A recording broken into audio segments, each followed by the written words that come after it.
Bonjour tout le monde, bienvenue dans ce troisième vlog lecture du mois de mai.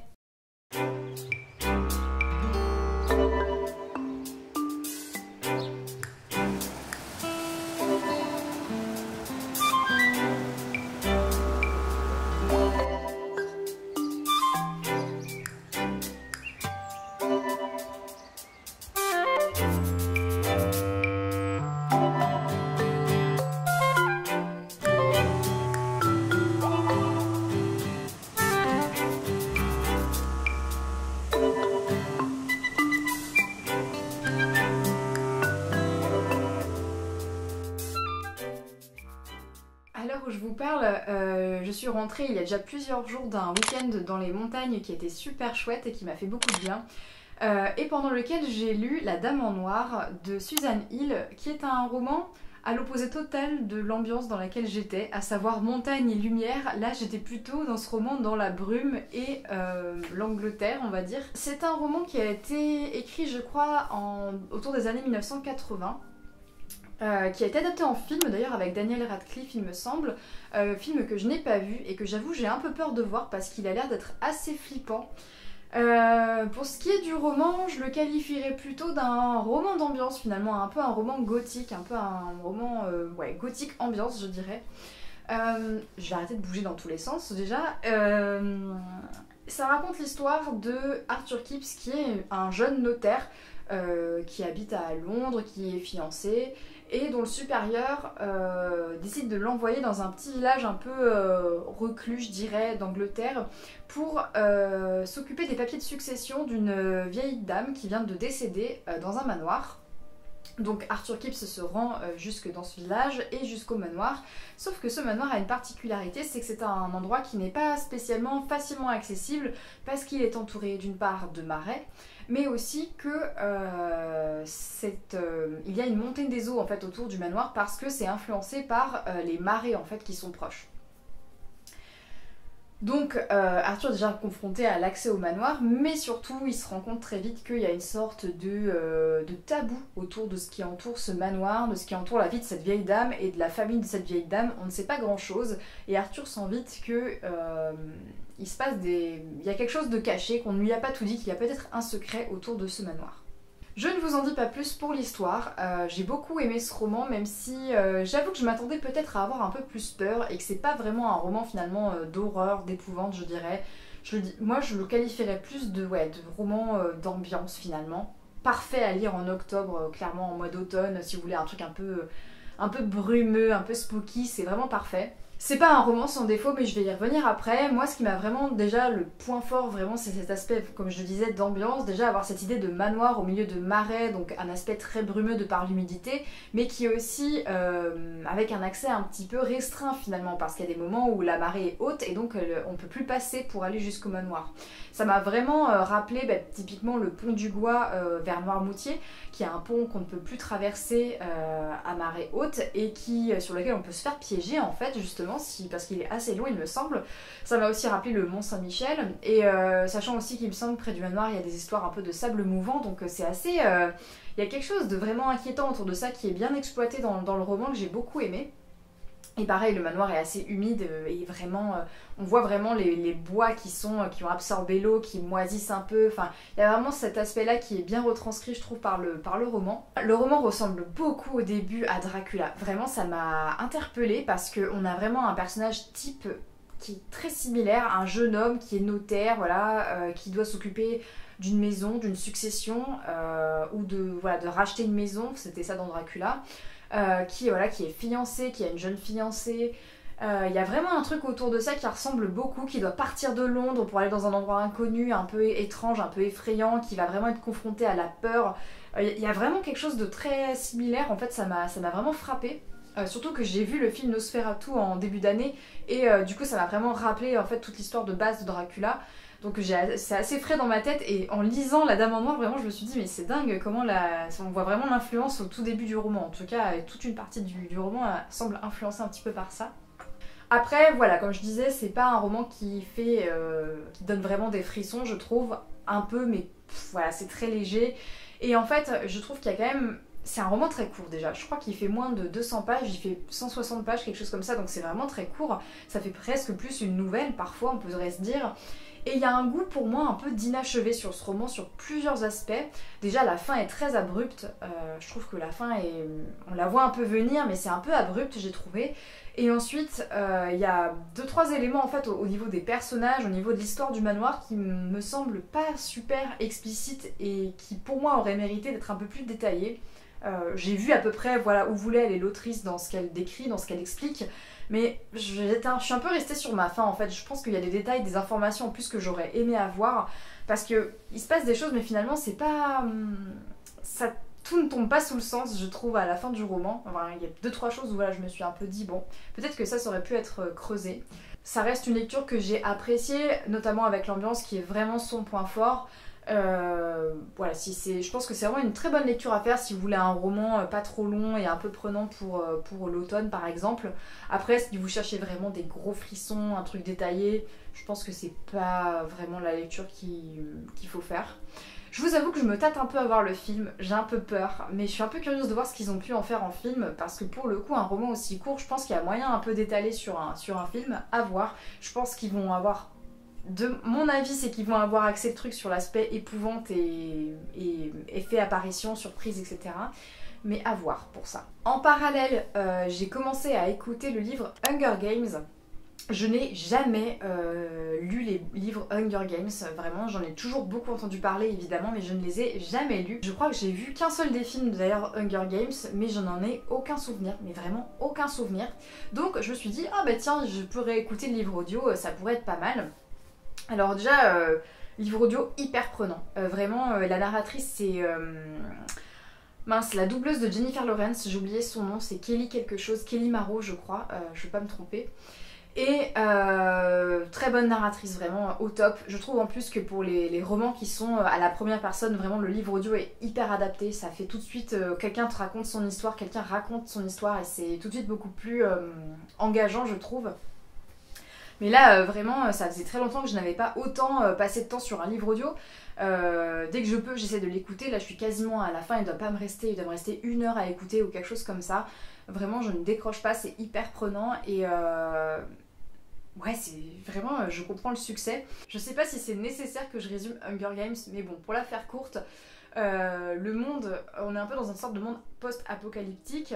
Il y a une espèce de grande ville en fait qui est divisée en districts, en 12 districts entre guillemets du plus riche au plus pauvre. Et on suit Katniss qui raconte l'histoire, qui est une chasseuse. Elle chasse en fait pour subvenir aux besoins de sa famille qui est extrêmement pauvre. Elles sont dans le district du charbon, des mines de charbon. Elles ont perdu, elle et sa petite sœur Prime ont perdu leur père. Et elles vivent avec leur mère qui est soignante et a un peu accusé le coup en fait de la mort de leur père, qui a un peu une dépression je pense, ou voilà, quelque chose comme ça. C'est pas hyper explicite, c'est pas dit de façon explicite, mais on sent que leur mère a extrêmement souffert de cette disparition et qu'elle n'a pas forcément été en mesure de reprendre pied tout de suite. Donc Katniss est chasseuse et grâce à ses prises de chasse, elle peut gagner de l'argent et permettre à sa famille donc, de survivre. Et en gros, tous les ans, il y a des jeux qui sont organisés, les jeux de la faim, les Hunger Games. Et à partir de tous les jeunes en fait, de 12 à 18 ans peuvent être tirés au sort pour participer à ces jeux. Et il y a un garçon et une fille qui sont tirés au sort pour chaque district. Donc voilà, le jeu commence là-dessus et il va y avoir le tirage au sort du district. Et bah, je pense que, bon, j'en dis pas plus, mais je pense que si vous connaissez l'histoire de base, vous savez déjà que Katniss évidemment va être sélectionnée, ou en tout cas se porter volontaire pour être candidate au jeu de la fin, et donc ça va raconter ça.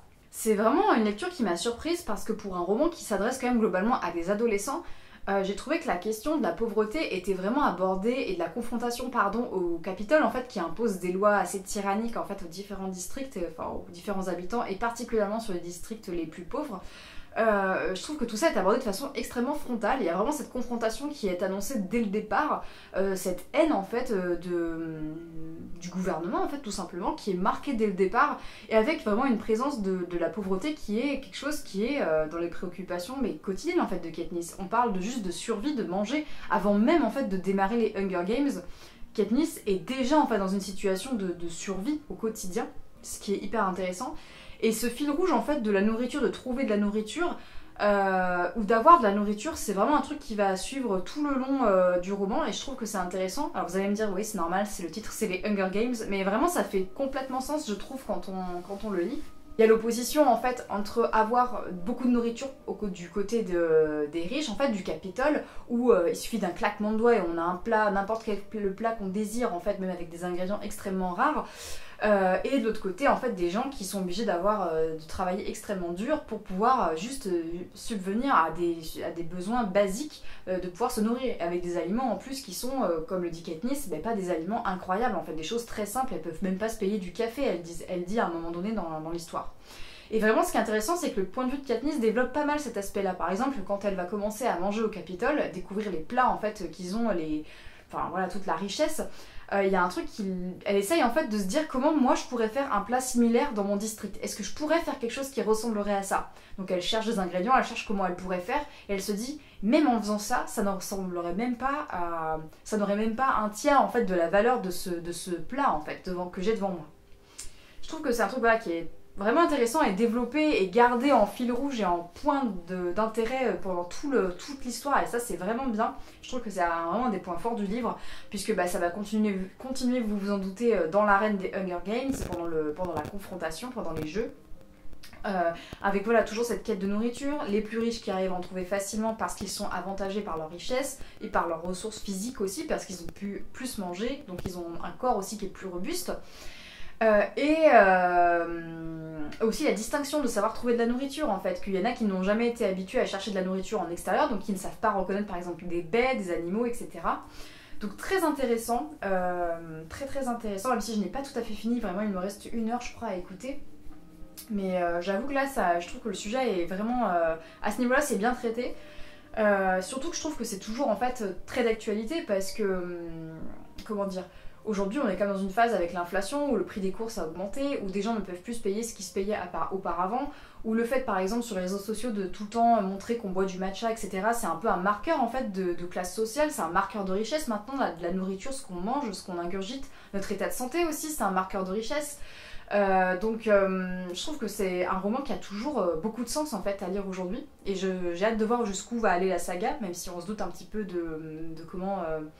de ce qui va se passer dans les prochains tomes, on s'en doute un petit peu, mais je suis curieuse de voir comment ça va être traité. Et voilà, c'est un roman qui me plaît beaucoup, qui est vraiment captivant à suivre. L'écriture est pas extraordinaire, hein, voilà, c'est pour adolescents, j'ai envie de vous dire, mais je le dis pas du tout d'une façon, comment dire...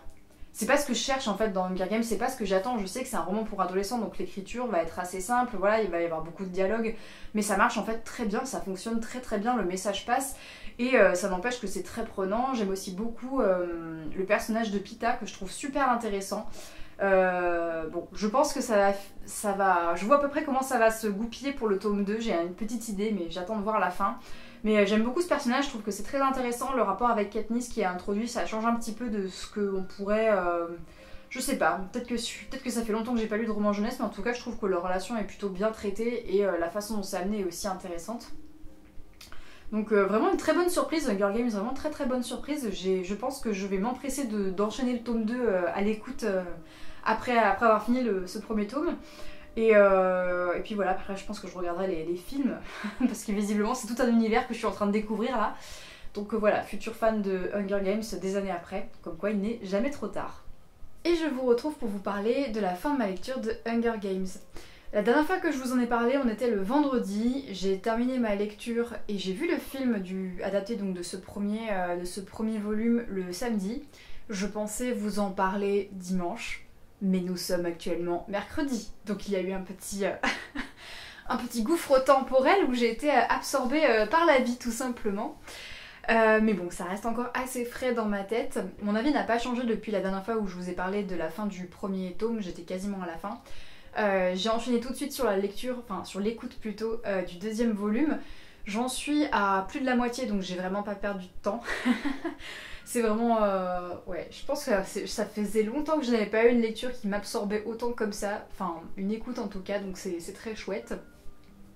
J'ai plutôt envie de vous parler là vite fait du film, de l'adaptation du coup. Faut savoir que j'avais un peu des a priori sur Hunger Games pendant longtemps, donc c'est pour ça que j'avais jamais vu ce premier film. Et on m'avait tellement dit que c'était bien que du coup je suis partie finalement assez neutre en lançant ce film. Du coup c'est un film de Gary Ross il me semble, et qui date de 2011, 2012, quelque chose comme ça. J'ai été agréablement surprise par la qualité d'adaptation, honnêtement. Sachant que le livre était très frais dans ma tête, donc vraiment j'avais un peu peur d'être cette personne, vous savez, un peu tatillon qui sait bien tous les détails du livre et qui espère en fait les retrouver dans le film, même si évidemment je sais que c'est impossible de faire ça parce que bah voilà, un film c'est une durée limitée, on peut pas développer autant que dans un roman, c'est tout à fait normal. Mais franchement, j'ai été bluffée. Déjà, tout le début du film, il y a très peu de musique d'ambiance de fond, ça pose une espèce d'atmosphère hyper glauque, vraiment sombre, vraiment pesante, et je trouve que c'est vraiment exactement ce qu'il fallait faire. Ça décrit très bien la vie dans le district 12, dans la veine où vit Katniss. Vraiment l'ambiance du district avec ses couleurs très désaturées et globalement ce ton très gris, très sombre au départ va vraiment bien correspondre à l'ambiance qu'on se fait, qu'on s'imagine en tout cas du district 12. Sachant que dans les romans finalement, ben, Suzanne Collins elle donne pas trop de... Il y a très peu de description en fait des lieux en tant que tels. Elle se concentre pas du tout sur ça. Elle se concentre vraiment sur le comportement, le caractère des personnages, plus vraiment que sur la description de décors spécifiquement quoi. C'est très peu, c'est quelque chose qui est très peu présent. On peut à peu près imaginer tout et n'importe quoi. Donc là-dessus, c'est vrai que l'adaptation a totalement le quartier libre entre guillemets. Je précise d'ailleurs que il me semble que Suzanne Collins a participé à l'écriture du scénario du film, et ce qui explique sans doute pour moi pourquoi on était vraiment dans quelque chose de très proche de l'œuvre initiale, en tout cas à mes yeux. J'ai trouvé le film vraiment réussi et j'ai été vraiment impressionnée par l'interprétation de Jennifer Lawrence de Katniss.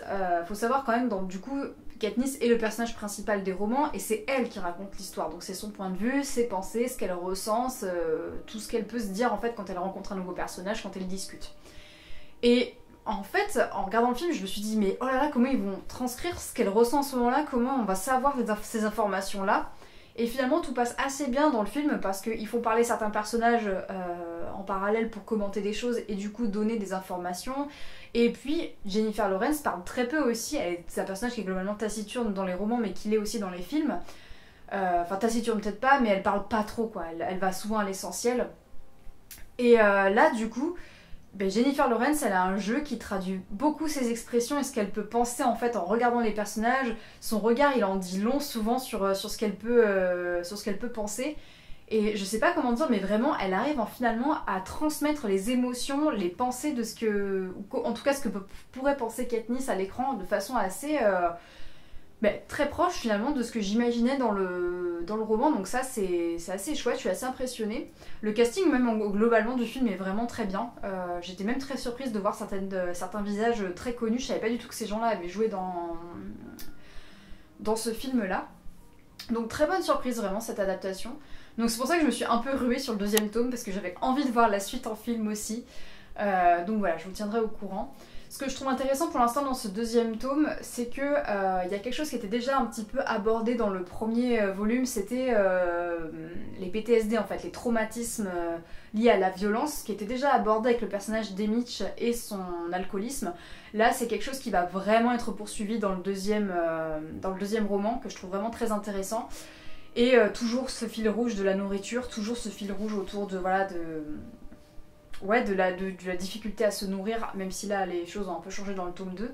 Ça reste quand même un fil rouge, ça reste quand même quelque chose qui guide, qui accompagne en tout cas la narration. Les choses évoluent de façon progressive, cohérente, je trouve, même si dans ce tome 2, je pense que mon reproche, ça va être que je trouve parfois les gens sont très conciliants sur certaines choses, en tout cas, au sein du district 12 en tout cas, les habitants entre eux sont tous très conciliants, alors que dans la réalité, je pense qu'il y aurait plus des... comment dire, je sais pas comment expliquer, des courants qui ont à peu près les mêmes idées de base mais qui le font pas de la même façon ou qui s'opposent. Je pense qu'il y aurait plus de nuances en fait à apporter, mais encore une fois voilà, c'est un roman jeunesse et c'est très bien comme ça, c'est pas un reproche que je fais, mais c'est juste que des fois ça me fait un peu sourire, je me dis ouais, on voit que c'est quand même un roman jeunesse, mais globalement c'est vraiment chouette et j'aime beaucoup et j'ai hâte de continuer cette saga. Je profite également d'être là pour vous faire un petit book haul de ce que j'ai pris comme livre pour le mois de mai. Cette année c'est le craquage total, faut le dire clairement. L'an dernier j'ai pas acheté de livre, là du coup je sais pas, mon cerveau essaye de compenser le manque, enfin bref. Anyway, du coup j'ai choisi déjà Les Tambours du Dieu Noir, qui est une nouvelle de Fenderson Jelly Clark. Alors j'ai été attirée clairement par le titre et la couverture au début, et puis j'ai lu le résumé et je me suis dit que ça avait l'air absolument génial. Les Tambours du Dieu Noir, c'est une nouvelle qui se passe dans une espèce, je crois que c'est un peu une uchronie il me semble. J'aime beaucoup les uchronies, je trouve que j'en ai pas assez lu et c'est pourtant un genre que je trouve tellement chouette. Ça se passe dans la Louisiane des années 1880, pendant la guerre de sécession. Et il y aurait une espèce d'arme, les tambours de Dieu Noir, ça serait une espèce d'arme dévastatrice. Et on a une jeune pickpocket, Jacqueline Lavrille, qui rêve de découvrir le monde ainsi que la magie ancestrale des dieux africains qui coule dans ses veines pour se faire entendre et éviter le désastre. Ça a l'air super chouette, et puis c'est court aussi, c'est ça qui m'a bien plu, c'est qu'à la fois ça a l'air hyper intéressant d'un point de vue imaginaire et histoire. Et donc cette nouvelle est suivie d'une autre nouvelle qui s'appelle L'étrange affaire du djinn du Caire. Rien que le titre déjà, moi ça m'intrigue. Et là, pareil, on est je crois dans toujours une uchronie, avec un personnage qu'on va suivre qui s'appelle Fatma El Shahraoui, agente du ministère de l'alchimie, des enchantements et des entités surnaturelles, qui trouve un djinn majeur qui est retrouvé mort, et ils savent pas trop s'il s'est suicidé ou s'il a été assassiné. Donc pareil, il y a un truc qui m'a vachement... Enfin, je sais pas, je pense que ça va me plaire, je suis hyper intriguée par le résumé, et j'ai vu qu'il y avait une suite qui était publiée toujours aux éditions de La Talente, donc je verrai suivant si cet ouvrage me plaît, je pense que je vous en reparlerai. Ensuite, j'avais envie de prendre un ouvrage aux éditions Goethe, je sais pas comment on dit, et ils ont beaucoup d'ouvrages très chouettes et j'entends toujours beaucoup de critiques très positives sur les ouvrages qui sont publiés dans cette édition, et j'ai eu envie de soutenir cette maison d'édition. Et j'ai choisi Les Amitiés Fantômes de Morgan Stankiewicz, je sais pas comment ça se prononce, je suis désolée. Là c'est une histoire où c'est de son deux meilleurs amis et l'une est décédée subitement apparemment. Et donc Nora, le personnage principal, va faire le tri dans les affaires de son amie Ivy qui est décédée, et lors de ce tri, elle va couvrir une liste de 10 choses à faire avant sa mort, qui a été rédigée donc du coup par Ivy avant qu'elle décède. Et elle commence à vouloir réaliser les défis de cette liste, et a priori ça va faire revenir son amie d'entre les morts. J'ai pas trop, je suis très curieuse de voir aussi ce que ça va donner, mais le résumé m'a un petit peu parlé. Enfin, j'avais envie de lire aussi quelque chose, j'avais envie de lire une histoire entre femmes, que ce soit amour ou amitié, peu importe. Ça m'attirait, et je suis curieuse de voir ce que ça va donner. Du coup, cet ouvrage, je ne l'ai jamais vu passer, je n'en ai jamais entendu parler auparavant. Donc là aussi, très curieuse de lire ça. Ensuite, un ouvrage que j'avais vu en librairie et qui m'a vraiment, dans la couverture, m'avait tapé dans l'œil. Et en creusant un peu, je me suis vraiment dit que ça pouvait... que j'avais envie de le lire. C'est Strange Pictures de Uketsu. Alors Uketsu déjà, c'est un... Ce qui m'a vraiment interpellée, c'est qu'il sur la 4e de couverture, il est dit que c'est l'écrivain le plus vendu au Japon et leader de la nouvelle vague des auteurs de thrillers et d'horreur. Donc ça m'a vraiment... je me suis dit, ah tiens, je suis un peu curieuse de voir ce qui a du succès au Japon. Ça m'intéresse en tout cas. Et c'est un auteur dont on ne connaît pas le visage et qui a priori est vraiment un artiste très axé autour de l'horreur, du suspense, qui fait plein de choses autour de ça sur internet et dont on ne connaît pas la véritable identité. Il y a son portrait là qui est là, je sais pas si ça fait un petit focus ou pas, mais voilà. C'est lui qui se promène toujours avec un masque. Et donc Strange Pictures, c'est une sorte de thriller plus que d'horreur, j'ai l'impression, de ce que j'ai pu en entendre parler. Et ce qui m'a beaucoup intriguée en fait dans le texte et dans le fait de le prendre sous format papier justement, parce que j'aurais pu je pense me le procurer d'une autre façon, mais là je me suis dit que ça avait l'air intéressant de se le procurer sous version papier, c'est qu'il y a beaucoup de sortes de schémas comme ceci dedans. Des sortes de photos, de schémas, un peu comme des textes aussi, là, un petit peu comme ça. Au milieu du texte principal, voilà, là aussi il y a un autre schéma. Et il y a l'air d'avoir un peu un côté... le lecteur, la lectrice doit aussi résoudre le puzzle, doit résoudre le problème. Et ce petit côté puzzle, ce petit côté énigme, j'avoue que bah, voilà, ça a bien titillé mon petit côté curieux et enquête finalement. Et moi j'aime beaucoup ces choses-là, donc je pense que ça peut être très intéressant, donc je verrai ça. Je verrai ça également. Et toujours dans la littérature japonaise, je me suis procuré La Boîte Noire de Ito Shiori. Ça c'est un ouvrage que j'ai eu envie de me procurer après avoir vu le film Black Box Diaries de Shiori Ito également. Shiori Ito, c'est une journaliste japonaise qui en 2015, il me semble, a été victime d'une agression sexuelle et elle a décidé de ne pas se taire face à ça.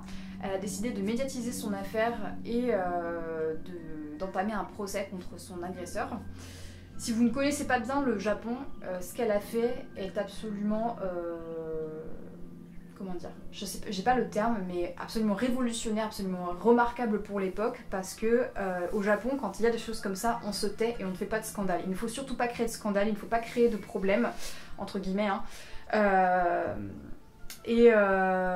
Ouais, il est dit dans la 4e de couverture, porter plainte pour viol est synonyme pour les femmes de véritable suicide social. Donc c'est quand même un geste très très fort qu'elle a de faire ça, extrêmement courageux.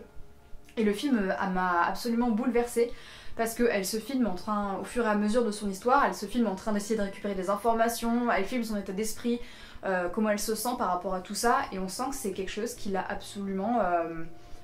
Enfin, elle en a bavé en fait, hein. Elle en a vraiment bavé, elle s'est fait harceler, elle a été insultée, elle a été dénigrée par plein de gens, elle a été très, évidemment, vous vous en doutez, très très mal prise en charge suite au dépôt de sa plainte.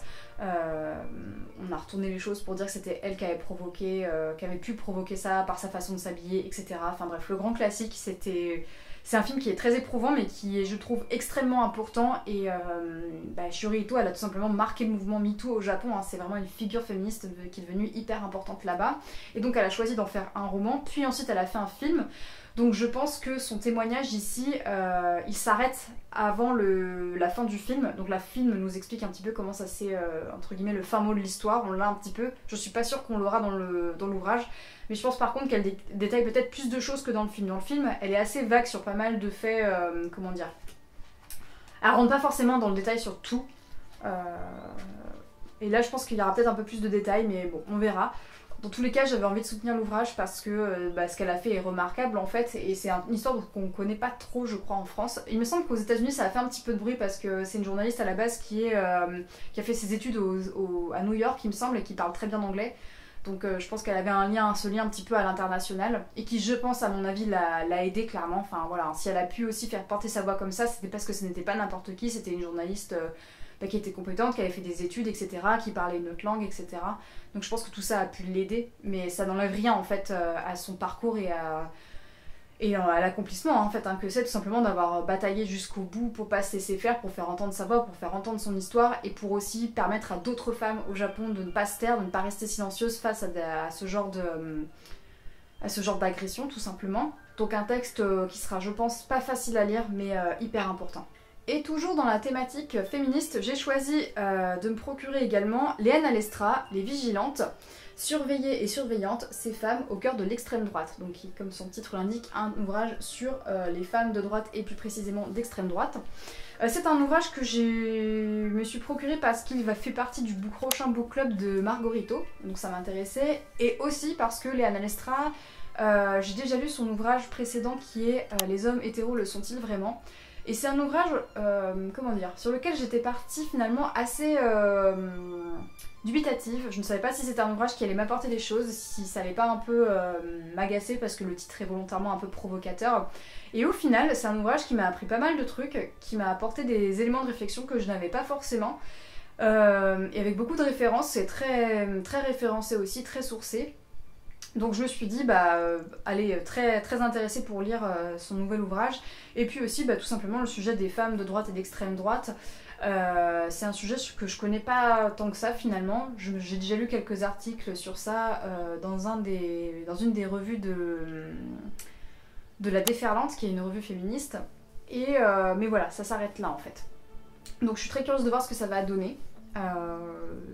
J'avais trouvé son dernier ouvrage très structuré, très facile à appréhender, donc je pense que là ça sera aussi une lecture qui sera, à mon avis, qui sera à la fois pas difficile entre guillemets et en plus hyper intéressante, donc j'ai hâte. Et dernier ouvrage qui n'était pas du tout prévu mais que j'ai fait pour un peu soutenir la maison d'édition, c'est Manifestation, le métro des militantes de Laurence Decoq et Mathilde Larère aux éditions de l'Atelier, que je connaissais pas du tout. Mathilde Larère, j'avais déjà lu Rage Against the Machisme, qui est un ouvrage qui revient sur différentes femmes de l'histoire de France qui ont marqué l'histoire mais qui ne sont pas forcément restées dans les... comment dire, qui ne sont pas connues tout simplement, dont elle dresse le portrait, elle contextualise les actions, elle explique un petit peu leur importance. Et là du coup je pense que c'est un petit peu la même idée dans cette collection qui s'appelle Celles et Ceux, c'est la collection Celles et Ceux, où ils reviennent en fait sur des militants et militantes, militants du mouvement ouvrier et du mouvement social, qui sont a priori dont les biographies en fait sont listées dans le Métron. Le Métron, c'est un espèce de grand dictionnaire, j'ai l'impression, qui est édité toujours aux éditions de l'Atelier depuis 1964. Et apparemment ils font la biographie de plein de militants et de militantes qui sont pour la plupart je pense inconnus. Et là en fait dans cet ouvrage elles ont l'air de vouloir revenir sur chacune des stations de métro, enfin peut-être pas toutes 100% mais en tout cas sur plusieurs stations de métro, expliquer à quoi ces lieux sont rattachés historiquement par rapport à des mouvements militants. Et aussi les noms, ce que les noms cachent, etc. Donc ça a l'air hyper intéressant. Et il y a vraiment un beau travail d'édition sur cet ouvrage. Je vais vous montrer quelques pages, mais voyez, on a toujours en fil rouge un petit peu la symbolique du métro. Voilà, ce genre de petits symboles là, de petits symboles les arrêts. Il y a des images d'archives aussi, il me semble, pas mal de photographies, d'illustrations. Donc ouais, très beau travail d'édition que j'avais envie de soutenir. Et je pense en vrai ça va être super intéressant. Je suis hyper curieuse. Moi j'aime bien savoir les trucs comme ça. Et puis je trouve que de tracer ça sous une forme de chemin de métro, ça rend le truc très ludique et ça le lie aussi, ça l'ancre géographiquement dans quelque chose. Donc vraiment j'ai hâte, je suis hyper curieuse de voir ça. Et voilà pour ce book haul qui était quand même assez conséquent. Je vais partir en week-end demain et je vais prendre quelques livres avec moi je pense, donc toujours M l'enfant du siècle, peut-être quelques volumes de Tsubasa Reservoir Chronicle, et je pense que je vais prendre aussi Les dangers de fumer au lit de Mariana Enriquez si je ne dis pas de bêtises. Parce que pareil, je l'ai vu au programme d'un book club et puis voilà, je suis dans ma folie là, je ne m'arrête plus, je fais tous les book clubs possibles et inimaginables. Peut-être qu'à un moment donné il va falloir que je m'arrête, mais là c'est pas prévu, ça me plaît. Donc voilà. À plus tard. Le vlog s'achève ici sur une première partie, la deuxième partie sera disponible normalement la semaine prochaine. J'ai préféré scinder en deux car j'avais vraiment beaucoup de rush et il y a encore beaucoup de choses et je me suis dit que ça serait plus sympa de faire deux vidéos qui durent chacune 30-40 minutes plutôt que d'avoir une vidéo extrêmement longue. Personnellement je n'aime pas regarder des vlogs qui sont beaucoup trop longs, donc j'aime faire des choses qui me ressemblent ou en tout cas que j'aimerais moi-même regarder, donc j'ai préféré scinder en deux parties. Voilà, à la prochaine, portez-vous bien.